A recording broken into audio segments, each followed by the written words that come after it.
రామచంద్రరావు గారికి నిజంగానే భారతీయ జనతా పార్టీ బీసీలో మోసం చేస్తుంది. భారతీయ జనతా పార్టీ బీసీని నువ్వు పార్టీ అధ్యక్షుని చేయకుండానే మోసం చేసినావు, రామచంద్రరావుకి ఇచ్చినావు. బీసీలో అర్హత కలిగి ఇవాళ ఉన్నటువంటి అవకాశాలు ఉన్నటువంటి వాళ్ళని కూడా ఇవాళ నువ్వు బీసీలకు ఇవ్వకుండా బీసీలను మోసం చేసింది నీ పార్టీ. కానీ మా పార్టీ ఇవాళ మాకు విధానం ఉంది. కాంగ్రెస్ పార్టీ ఎప్పుడు కూడా బలహీన వర్గాల పట్ల, దళితుల పట్ల, గిరిజనుల పట్ల, మైనార్టీల పట్ల మాకు కమిట్మెంట్ ఉంటుంది. ఆ కమిట్మెంట్ ప్రకారం మాత్రమే కాంగ్రెస్ పార్టీ విధానం కొనసాగిస్తాం. మా నాయకుడు రాహుల్ గాంధీ గారు, సోనియా గాంధీ గారి యొక్క ఆలోచనకు అనుగుణంగా ఈ రాష్ట్రంలో కాంగ్రెస్ పార్టీ అధికారంలో వచ్చిన తర్వాత బలహీన వర్గాలకు 42% స్థానిక సంస్థలు ఉద్యోగ విద్యా అవకాశాలు కల్పించాలని గొప్ప ఆలోచనతోటి ప్రభుత్వం, గౌరవ ముఖ్యమంత్రి గారు ఇవాళ రాష్ట్ర వ్యాప్తంగా కుటుంబ సర్వే చేసినాం. సర్వేలో వచ్చిన జనాభా నిష్పత్తి ప్రకారం వాళ్ళకి న్యాయమైనటువంటి హక్కులు ఎత్తుండో అవన్నీ కల్పించాలని చెప్పేసి ప్రభుత్వం ఆలోచన చేస్తాం. అందులో భాగంగా మాకు చిత్తశుద్ధి ఉంది కాబట్టి ఇవాళ నీకు శాసనసభలో మళ్ళీ బిల్లు పెట్టి దాన్ని ఆమోదించాం. ఆ బిల్లును తీసుకొచ్చి ఇవాళ గవర్నర్ ఆమోదించడం తెలియడానికి మేము క్యాబినెట్లో ఆమోదం వెళ్ళి గవర్నర్ ఆర్డినెన్స్ కొరకు కూడా పంపినాం. అదేవిధంగా ఇదే చట్టాన్ని అమలు పరచమని కేంద్ర ప్రభుత్వం పార్లమెంట్ కూడా పంపినాం. భారతీయ జనతా పార్టీ అడ్డం పడుతుంది కాబట్టి కుంటి సాకులు వెతుకుతా ఉన్నది. ఈ కుంటి సాకులతో వెతికి ఏ విధంగా 42% బీసీలకు రిజర్వేషన్ కాకూడదని కుట్రపూరితమైన ఆలోచన భారతీయ జనతా పార్టీ చేస్తుంది. కాబట్టి ఇవాళ పార్లమెంట్ లో బీసీ బిల్లు నిజంగా రామచంద్రరావుకు నీకు బీసీల మీద భారతీయ జనతా పార్టీ ప్రేమ ఉంటే కేంద్రంలో మీ ప్రభుత్వం ఉంది, పార్లమెంట్ లో బిల్లు ఉంది, దాన్ని ఆమోదింపజేయండి. అప్పుడు మీ చిత్తశుద్ధిని తెలంగాణలో ఉన్నంత బలహీన వర్గాలు నమ్ముతారు. కానీ మా ఆలోచన, మా రాహుల్ గాంధీ గారి ఆలోచన ఇలా జనాభా నిష్పత్తి ప్రకారం ఈ దేశంలో ఉన్నటువంటి సంపాదన కానీ, ఉద్యోగ విద్యా అవకాశాలు కానీ, రాజకీయ అవకాశాలు కానీ వాళ్ళ జనాభా నిష్పత్తి ప్రకారం జరగాలని మా నాయకుడు ఈ దేశవ్యాప్తంగా కొట్లాడుతా ఉన్నాడు. దాని రోల్ మోడల్ గా రాహుల్ గాంధీ గారి ఆలోచన కూడా ఇక్కడ రేవంత్ రెడ్డి గారు దాన్ని అమలు పరుస్తున్నారు.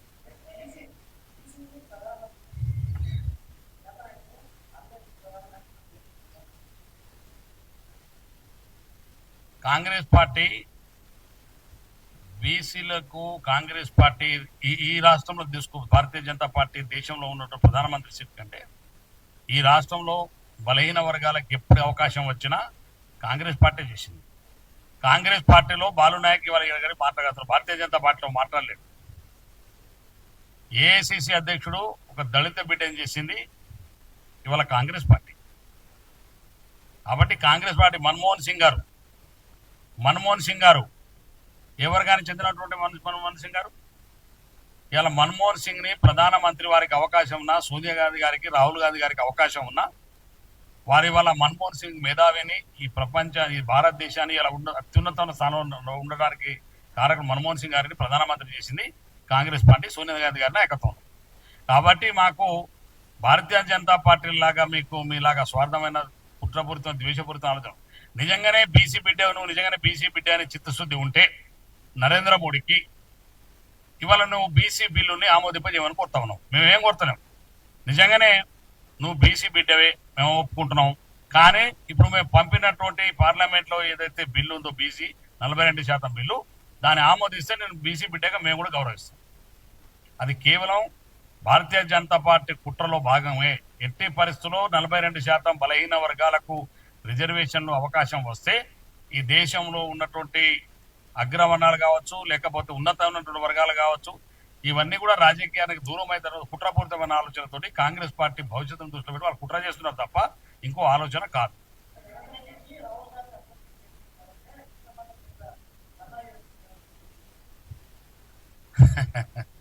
మొన్ననే మీరు చూసిన రాహుల్ గాంధీ గారు బీజేపీ మీద ప్రజెంటేషన్ అప్పుడు రేవంత్ రెడ్డి గారి గురించి ఎంత గొప్పగా చెప్పిండో ఒక్కసారి మీరు ఆలోచన. మనం అందరూ లైవ్ లో చూసినాం, మనం ఎవరు దాన్ని దాచుకోవడానికి లేదు.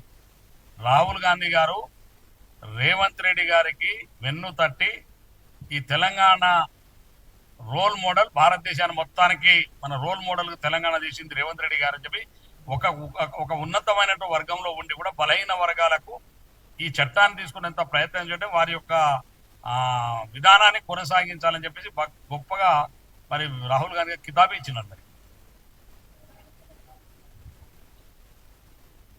బనకచర్ల జలనమ్మా.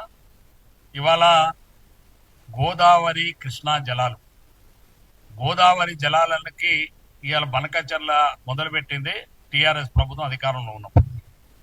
ఇవాళ కృష్ణా జలాలకు సంబంధించి కృష్ణా జలాలకు ఉన్నటువంటి పోతిరెడ్డిపాడు కానీ, అదేవిధంగా మిగతావన్నీ కూడా రాయలసీమ లిఫ్ట్ కానీ, ఇవన్నీ కూడా కేసీఆర్ ముఖ్యమంత్రిగా ఉన్నట్టు వారి హయాంలో వారు ఉన్నప్పుడే ఇవన్నీ కూడా అనుమతులు ఇచ్చి తెలంగాణ రాష్ట్రాన్ని ఇవాళ నీటి లభ్యత లేకుండా చేసిన దుర్మార్గమైనటువంటి ప్రభుత్వం టీఆర్ఎస్ పార్టీ ప్రభుత్వం, కేసీఆర్ గారు.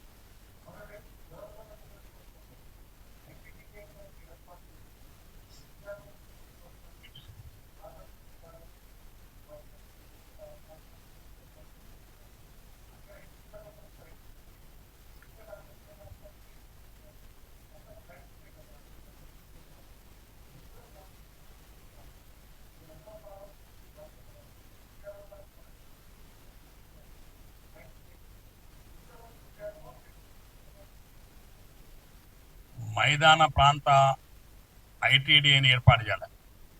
ఏజెన్సీ ఏరియా వేరు, మైదాన ప్రాంత ఐటీడీఏ వేరు.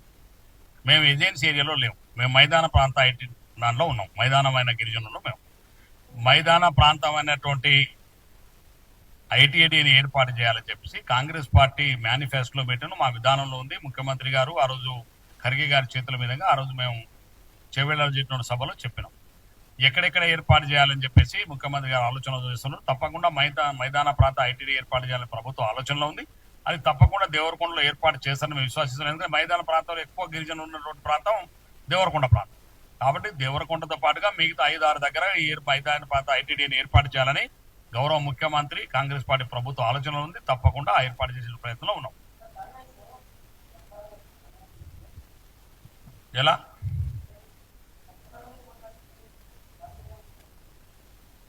వారి వారి ఆందోళన ఉండవచ్చు కాక కానీ కాంగ్రెస్ పార్టీ అంటేనే లంబాడాలంటేనే కాంగ్రెస్ పార్టీ. మేము ఇందిరా కుటుంబ సభ్యులం. ఇందిరాగాంధీని అమ్మ అని పిలిచేటువంటి జాతి మాది. ఇందిరాగాంధీ మా అమ్మని ఎంత గౌరవిస్తాం, నేను మా అమ్మని ఎంత ప్రేమ చూస్తామో మేము ఇందిరాగాంధీ గారిని అంత ప్రేమ చూస్తాం. ప్రత్యేకంగా తెలంగాణ లంబాడీసు కాంగ్రెస్ పార్టీకి ఇందిరాగాంధీ జీవితకాలం అంతా కూడా రుణపడి ఉంటాం. కాంగ్రెస్ మేమే కాంగ్రెస్ లంబాడీ. కాబట్టి కాంగ్రెస్ పార్టీని అధికారంలో తీసుకొచ్చింది మేమే, కాంగ్రెస్ పార్టీని కాపాడుకునేది మేమే. కాంగ్రెస్ పార్టీలో మనకు సరైన సమయంలో సముచితమైన న్యాయం ధర్మం తప్పకుండా జరుగుతుంది.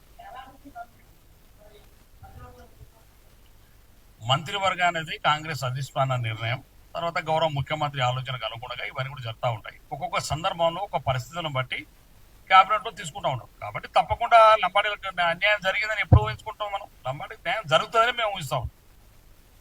ఇవాళ కాంగ్రెస్ పార్టీలో బ్రహ్మాండంగా మా అందరికీ శాసనసభ్యులుగా అవకాశం ఇచ్చింది. చాలా రోజుల నుంచి రాజకీయాలు 30 సంవత్సరాల నుంచి మా కాంగ్రెస్ పార్టీ బీఫామ్ ఉండబట్టి మేము అందరూ గాంధీ భవన్ గురించి మాట్లాడగలుగుతున్నాం. ఇవాళ దాంతో పాటుగా ఇవాళ మొన్ననే మాకు ఒక డిప్యూటీ స్పీకర్ కూడా ఇచ్చినారు. కాంగ్రెస్ పార్టీ గుర్తించకపోతే ఇవన్నీ మాకెందుకు? మంత్రివర్గంలో కూడా తప్పకుండా సమయంలో సరిచేతలో తప్పకుండా కాంగ్రెస్ పార్టీ లంబాడీకి న్యాయం జరుగుతుంది.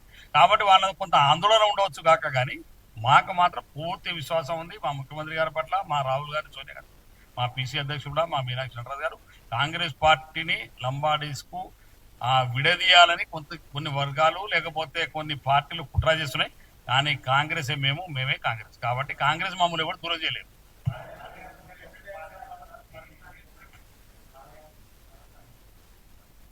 పాదయాత్ర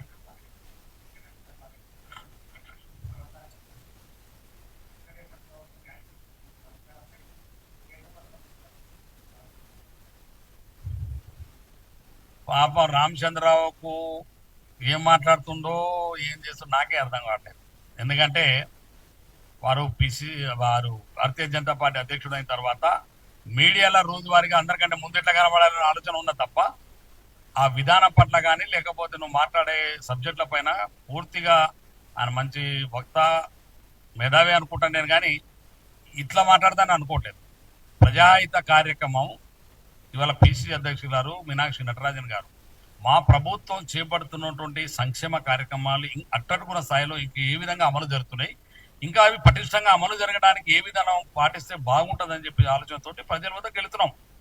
దాన్ని తప్పించుకోవడానికి కాదు, అది మేము తప్పించుకుని తిరిగేటువంటి పరిస్థితి లేదు. ఇవాళ ఎన్ని సంక్షేమ కార్యక్రమాలు చేస్తున్నాం, ఒక 2 సంవత్సరాల లోపలనే ఇన్ని సంక్షేమ కార్యక్రమాలు నాకు తెలిసి భారతదేశంలో ఏ రాష్ట్రంలో కూడా ఇన్ని సంక్షేమ కార్యక్రమాలు, ఇందిరమ్మ ఇల్లు కావచ్చు, పెన్షన్ కావచ్చు, ఇందిరమ్మ ఇల్లు కావచ్చు, సన్న బియ్యం కావచ్చు, రేషన్ కార్డులు కావచ్చు, 200 రూపాయల యూనిట్ కరెంట్ కావచ్చు, ఇట్లా చెప్పుకుంటా పోతే ఈ సంవత్సరంన్నర లోపలే ఇన్ని కార్యక్రమాలు అమలు. రైతు భరోసా కావచ్చు, ఇందిరమ్మ భరోసా కావచ్చు, రైతు రుణమాఫీ కావచ్చు. ఒక్క సంవత్సరం కావాలి 10 సంవత్సరాలు కేసీఆర్ టీఆర్ఎస్ పార్టీ ప్రభుత్వం చేయలేంది రేవంత్ రెడ్డి గారి నాయకత్వంలో ఉన్న కాంగ్రెస్ పార్టీ ప్రభుత్వం ఒక్క సంవత్సరంలో పూర్తి చేయగలం. మాకు ఇంకా 3.5 సంవత్సరాల టైం ఉంది, 4 సంవత్సరాల టైం ఉంది. Subscribe us and press the bell icon for more interesting updates.